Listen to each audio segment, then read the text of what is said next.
বিধানসভা নির্বাচন, ২৬-এর বিধানসভা নির্বাচন, তার আগে শেষ ২১-এর সমাবেশ।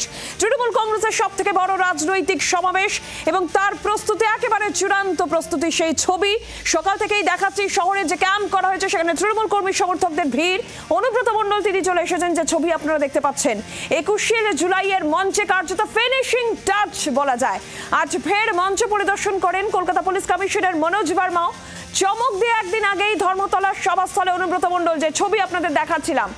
রেকর্ড ভিড়ের আশা করছে তৃণমূল নেতৃত্ব। বছর ঘুরলেই যেখানে বিধানসভা নির্বাচন, তার আগে এই ২১শে সমাবেশ, ২১শে জুলাই, শেষ ২১শে জুলাই অত্যন্ত তাৎপর্যপূর্ণ। রাজনৈতিক দিক থেকেও তৃণমূল সুপ্রিমোর কি বার্তা থাকে, কি বার্তা কর্মী সমর্থকদের উদ্দেশ্যে থাকে, কোনো রণকৌশল ঠিক করে দেন তৃণমূল সুপ্রিমো, সেই অপেক্ষায় কর্মী সমর্থকেরা বিভিন্ন জেলা থেকে আসতে শুরু করে দিয়েছেন। ক্যাম্পে ক্যাম্পে সেই ভিড়ের ছবি যেরকম আপনাদের দেখাচ্ছি। সপ্তাহের প্রথম দিন সোমবার হাইকোর্টেরও একাধিক নির্দেশিকা রয়েছে। আর যে মঞ্চ সজ্জা, মঞ্চ বিন্যাস, সেটা ঠিক কি পরিকল্পনা করা হয়েছে আপনাদের দেখাবো। সেই মঞ্চ পরিকল্পনা, 3টে মঞ্চ মূলত থাকছে। 3টে মঞ্চ, মূল মঞ্চ যেটা 11 ফুটের, মূল মঞ্চ থাকবে 11 ফুটের এবং যে দ্বিতীয় মঞ্চ থাকবে 12 ফুটের, 12 ফুটের দ্বিতীয় মঞ্চ এবং তৃতীয় মঞ্চ হবে 13 ফুটের। 3টি মঞ্চ থাকবে এবং সেখানেই বসার ব্যবস্থা করা হয়েছে।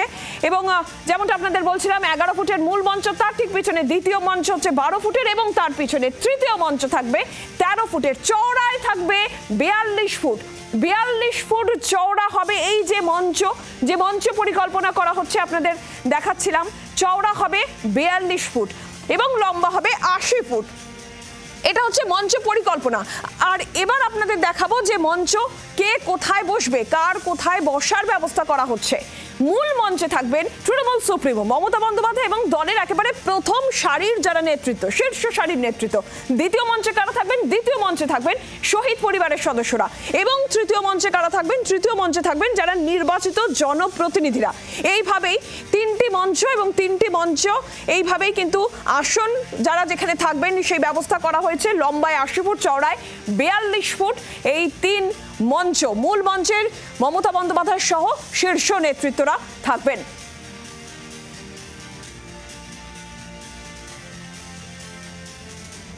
আর এই মুহূর্তে প্রস্তুতির ছবিটা আমরা দেখবো, একেবারে শেষ মুহূর্তের প্রস্তুতির ছবি। গীতাঞ্জলি স্টেডিয়াম, সেখান থেকে রক্তিমা আমাদের প্রতিনিধি রয়েছেন আমাদের সঙ্গে এবং রণয় আমাদের প্রতিনিধি থাকছেন ক্ষুদিরাম অনুশীলন কেন্দ্র থেকে। আমি প্রথমে একটু রণয়ের কাছে যাই। রণয়, ক্ষুদিরাম অনুশীলন কেন্দ্রে তুমি রয়েছো, একেবারে ফিনিশিং টাচ মঞ্চের ছবি আমরা দেখাচ্ছি। ক্ষুদিরাম অনুশীলন কেন্দ্রের এই মুহূর্তের ছবিটা একটু জেনে নিতে চাইবো।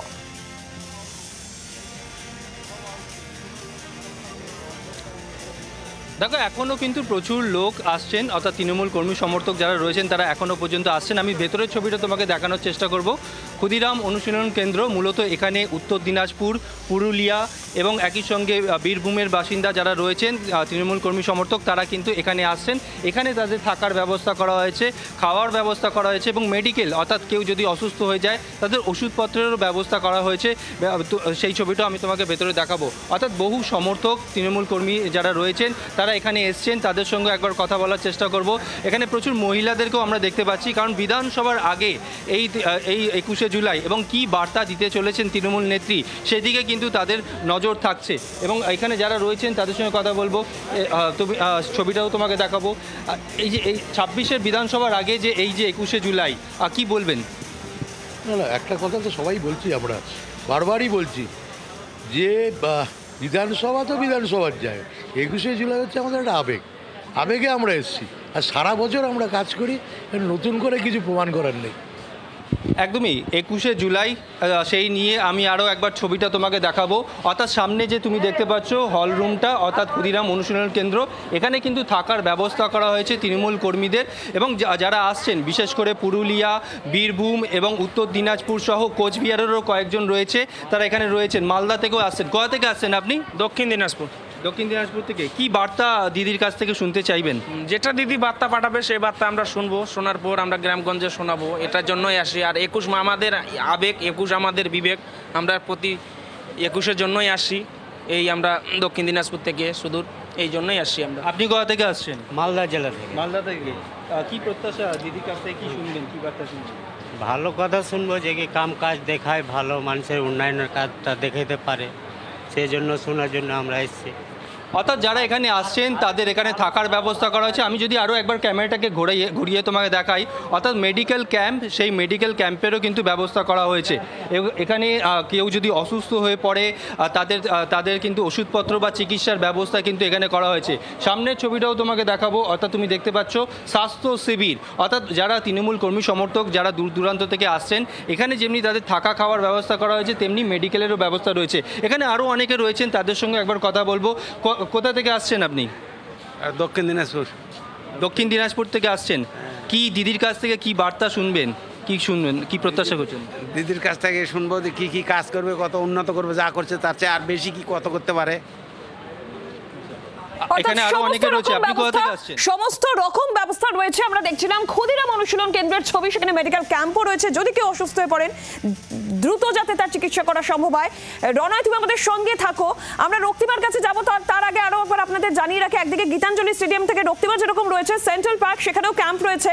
সেখান থেকে অর্ণবাংশু নিয়োগে আমাদের প্রতিনিধিও রয়েছেন আমাদের সঙ্গে। অর্ণবাংশুর কাছে আসার আগে এবার রক্তিমার কাছে যাই। রক্তিমা, গীতাঞ্জলি স্টেডিয়াম সেখানকার ছবিটাও জানবো।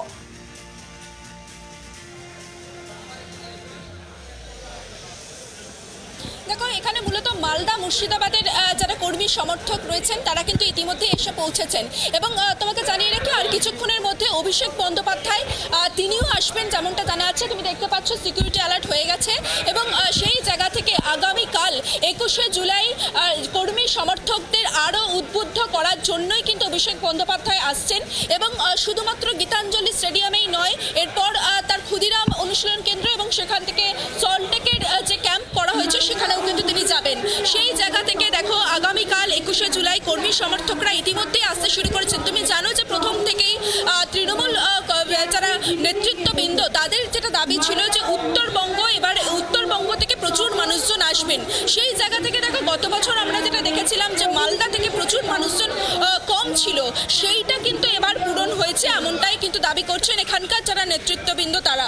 আমরা কিছুক্ষণ আগেও কিন্তু দেখলাম মালদা মুর্শিদাবাদ থেকে আরও কর্মী সমর্থক যারা তারা এসে উপস্থিত হলেন, একে একে কিন্তু আসছেন এবং এখনও অবধি রাতেও বেশ কিছু বাস আসার কথা রয়েছে।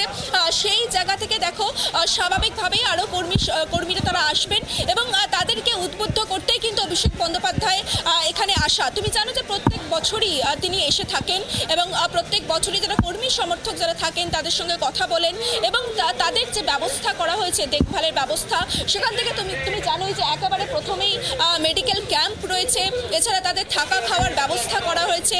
যদি কেউ বাচ্চা নিয়ে আসেন তাহলে বাচ্চাদের জন্য বাচ্চাদের খাবারের ব্যবস্থাও কিন্তু করা হয়েছে।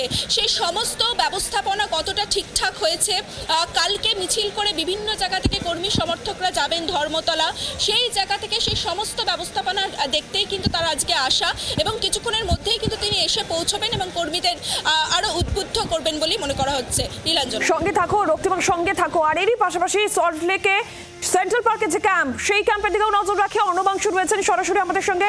অর্ণবাংশু, সেন্ট্রাল পার্কের এই ক্যাম্পে মূলত উত্তরবঙ্গ থেকে তৃণমূল কর্মী সমর্থকেরা এসেছেন, যেখান থেকে রেকর্ড ভিড়ের আশা করছেন তৃণমূল নেতৃত্ব। রয়েছে সেন্ট্রাল পার্কের এই ক্যাম্পে, একটু ছবিটা জানবো, এখনের ছবিটা। এখানে সকাল 8টা থেকে 10টা পর্যন্ত দেখো, যেটা হচ্ছে সেন্ট্রাল পার্ক বরাবরই কিন্তু নজরে থাকে ভিড়ের জন্য। উত্তরবঙ্গের বাসিন্দারা তারা কিন্তু প্রথমেই ফার্স্ট এখানে আসেন। আমার ডান দিকে যেমন ক্যাম্প রয়েছে, কিন্তু ক্যাম্পে দেখতেই পাচ্ছ যে মাইকিং চলছে। কিছুক্ষণের মধ্যে অভিষেক বন্দ্যোপাধ্যায় তিনি কিন্তু এখানে আসবেন, এসে কিন্তু পরিদর্শন করবেন। প্রতিবারের মতো এবারেও কিন্তু তিনি এখানে আসবেন। সেই মতো কিন্তু পুলিশি অ্যারেঞ্জমেন্টও রাখা হয়েছে। সেটাও দেখতে পাচ্ছ যে পুলিশের টহল চলছে। প্রতিটা এরিয়া ভিত্তিক কিন্তু জেলা ভিত্তিক, ব্লক ভিত্তিক আলাদা কিন্তু টেন্ট করা হয়েছে, অর্থাৎ কুচবিহার আলাদা, জলপাইগুড়ি আলাদা, সব আলাদা আলাদা করা হয়েছে। 21 অমর রহে তার একটা স্টেজ করা রয়েছে, সেই স্টেজের দিকে অভিষেক বন্দ্যোপাধ্যায় আসেন। তারপর যে অফিস ঘর, সেই অফিস করে লোকের সঙ্গে কথাবার্তা বলেন যে এখানকার পরিস্থিতি কী আছে সেইটা দেখভাল করা শোনার পর তিনি অনেক সময় হাঁটেন, হেঁটে হেঁটে ক্যাম্পগুলো পরিদর্শন করেন, সেখানকার মানুষগুলো কীভাবে অবস্থায় আছে, আগামীকাল তারা সভায় চলে যাবেন সেই বার্তা দেন। অর্থাৎ সেই ছবিটাই পরিষ্কার হচ্ছে। অভিষেক বন্দ্যোপাধ্যায়কে দেখার জন্য কিন্তু নেতৃত্ব যেমন আছে এবং জেলার লোকেরা সদস্য তৃণমূল কংগ্রেস সমর্থক তারা কিন্তু এখানে জমায়েত করেছে। অনেক ধন্যবাদ রক্তিবা, রনায়, তোমাদেরকেও ধন্যবাদ। বিভিন্ন জায়গায় যে ক্যাম্পের ছবি আপনাদের সামনে তুলে ধরছিলাম, গীতাঞ্জলি স্টেডিয়াম, ক্ষুদিরাম অনুশীলন কেন্দ্র হোক কিংবা সেন্ট্রাল পার্কে যে ক্যাম্প করা হয়েছে, তৃণমূল কর্মী সমর্থকেরা ভিড় জমিয়েছেন এবং আগামীকাল 21 সমাবেশ, তৃণমূল কংগ্রেসের মেগা ইভেন্ট, সেখান থেকে তৃণমূল সুপ্রিমোর বার্তার দিকেই সকলের নজর রয়েছে। বাংলার আওয়াজ, বাঙালির আবেগ, জি 24 ঘন্টা।